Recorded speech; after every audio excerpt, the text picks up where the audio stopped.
I waited for motivation for 3 years, and nothing changed. I remember sitting quietly, frozen between everything I wanted and everything I did, watching months slip by like water through my fingers. I kept thinking, once I feel motivated, I'll begin. I'd draft ambitious plans in my notebook, scribble down the dreams that kept me up at night, scroll through endless posts of others, achieving, doing, becoming, telling myself that one morning I'd wake up ready and some magical spark would light my fire. But that day never came. I'd slide into a cycle, scrolling through TikTok, letting each new self-help video or motivational speech hype me up for a moment, then fade out like static. I'd find a new quote online, pin it to my wall, repeat it in my mind. But once the echo faded, I was left staring at my still untouched goals. I wanted life to change, but I was waiting on a feeling. And the more I waited, the further away it all seemed. Until one day, frustrated, tired of hearing the same old advice, I acknowledged a hard, uncomfortable truth. Motivation is a liar. Motivation is emotional, and emotions shift like the wind. One day, you wake up energized and inspired. The next, you wake up exhausted, haunted by doubts and the noisy chatter of your mind. A surge of motivation feels amazing, but just as quickly, it trickles away, and you're right back where you started. A victim of your own apathy, a hostage to whatever mood greets you that morning. I'd berate myself, why don't I have more motivation? I'd internalize the defeat, thinking I was lazy or fundamentally flawed. But the real problem wasn't laziness or broken willpower. The real issue was that I was trusting the wrong fuel. Motivation is the sugar rush before the inevitable crash. It tastes sweet, but leaves you emptier in the long run. The more you rely on it, the more fragile your progress becomes. Brilliant in peaks, dead in the valleys. In those quiet days when motivation doesn't show up, we're left stranded. And I realized, if you wait to feel ready, you'll never begin.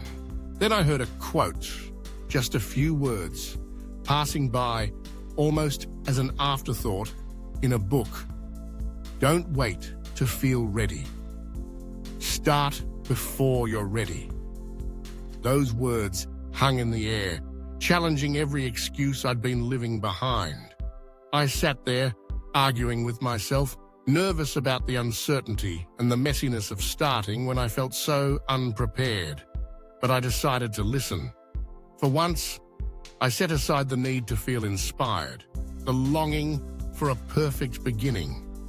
I let myself start badly. I wrote one line, a single clumsy sentence in a new journal. I did 5 shaky push-ups, barely more than stretching. I read 1 page of a book, my mind wandering but still moving forward. It seemed almost laughable how small my effort was. But something subtle shifted. That one small action led to another, then another. I realized that the act of simply starting, no matter how imperfect or half-hearted, was opening a door I'd kept slammed shut for years. That's when I learned discipline, not motivation, creates real change. Discipline has a different flavor. It isn't as intoxicating as a motivational high, but it's steadier, quieter, more reliable. Most people fear discipline because they think it's about punishment. Rigid routines, harsh rules, self-denial and suffering. But that's the biggest misconception. What I found was the complete opposite. Discipline isn't a cage, it's your freedom. When your days feel chaotic and your dreams feel impossible, discipline is the tool that builds a bridge between where you are and where you want to be. Discipline isn't about shaming yourself into doing hard things. It's about liberating yourself from the chaos of inaction. It's about gaining back control over your choices, steering your life instead of being swayed by the current of fleeting emotions. You don't need discipline to work yourself into the ground, laboring 12 hours a day until you collapse. You just need enough to do the basics. Get up when the alarm rings, open the book, start your workout, write the first word without pausing to check in with your feelings or asking, do I feel inspired today? Discipline at its core is an act of self-respect. It's treating your future self with compassion, not force. It's saying, I trust you. I believe you can handle taking this tiny step today. And when you do, when you show up, despite not feeling like it, you create a foundation that lasts far longer than any burst of motivation. But along the way, I discovered another trap, the craving for perfection. I used to believe that if I couldn't do something perfectly from the first try with clear results, there was no point starting at all. I'd think, if I don't have the right plan, the right tools, the right mood, I shouldn't begin. Perfection, I thought, was a prerequisite for progress. But that belief destroyed my momentum before it even started. Perfection is the enemy. It's the voice that whispers, you're not ready yet. Wait a bit longer. It's the reason we procrastinate, delay, and surrender ambition before it can breathe. So, I decided to start messy. I began to write drafts laced with typos and scattered thoughts. I filmed videos with awkward pauses and visible nerves. I spoke out loud even when my voice trembled with doubt and insecurity. I allowed myself to make ugly first attempts, not because I stopped caring, but because I realized that action beats intention. Progress beats perfection every single time. Imperfect action teaches you more than waiting for the perfect plan ever will. Starting small, starting sloppy, is better than standing still in immaculate inertia. Something incredible happened around day 10 of my new habits. What had felt so heavy, forcing myself out of bed, carving out time for self-care, facing fears head-on, started to feel natural. The discipline I'd built was blossoming into something powerful, momentum. Momentum is the silent force that makes every next step easier. Each day I put in the work, no matter how small, I was quietly reinforcing a message to myself. You are someone who follows through. Every small win, a page read, a short workout completed, a healthy meal prepared, became proof that change was happening beneath the surface. Momentum took over, and my habits began to feel more automatic, less forced. That's when discipline moved from being a task to becoming part of my identity. Our actions shape how we see ourselves, but even deeper, the story we tell ourselves shapes the actions we're willing to take. For a long time, my internal dialogue was filled with, I'm just not consistent, and I always quit things halfway. I used those words to define who I was, reinforcing every setback as more evidence of who I'd always be. But I learned an uncomfortable truth.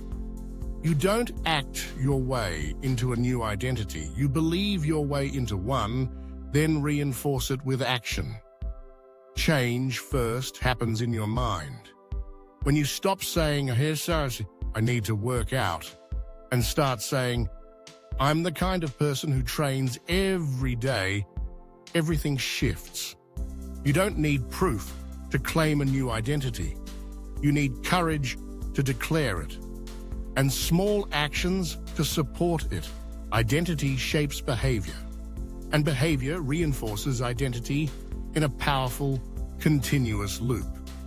When you see yourself as unreliable, you subconsciously seek evidence to prove it. You skip steps, you miss days, you drop commitments. But when you claim a new identity, even before you've fully earned it, you start seeking ways to prove it true.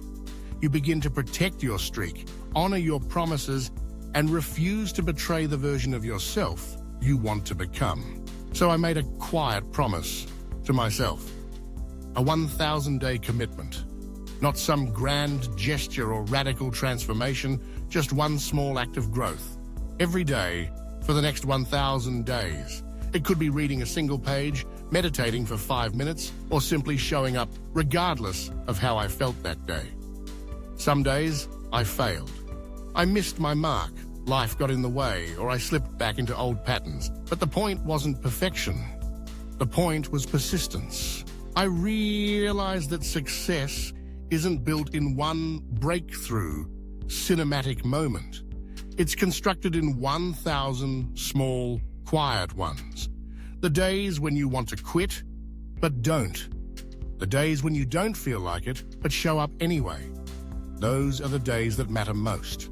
The ones that stack up, brick by brick, to become the life you want. And maybe you're listening to this, recognizing a piece of yourself in my story. Maybe you're waiting for a sign, or a surge of motivation, or the perfect conditions to start changing your life. If so, this is your sign. The change you want doesn't depend on a feeling. You don't have to wait to be ready. You don't need motivation. You need you. You need one choice. A small, honest promise to yourself that you won't abandon at the first sign of discomfort. One step, however tiny, in the direction of who you want to become. Every time you show up for yourself, even when you'd rather not, you lay down one brick toward the future you choose. And with each brick, you get stronger, steadier, more capable. You learn that you don't have to surrender your life to how you feel in any given moment. You can rise above the tides of mood and inertia.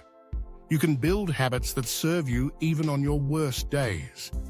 You can create a new story, identity, and destiny, beginning with the smallest actions repeated faithfully. That's how real change happens.